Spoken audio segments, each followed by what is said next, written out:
דני דרמון, 3 שנים, שיתופי פעולה, בהיקף עסקאות של למעלה מ2.5 מיליון שקלים. דני, מה יש לך להגיד רגע לפני שאנחנו מסכמים את הפרק פודקאסט? אלעד, אני חושב שהתעודה היא מעבר להכל.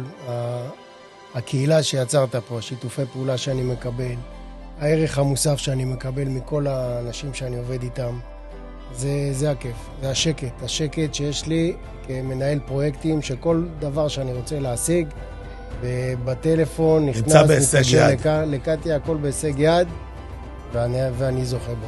דני! אנשים מהשורה. אבא, תודה. איזה כיף, דני, לתודה ענקית, ובעזרת השם, אנחנו שנה הבאה מכפילים את זה. בעזרת השם.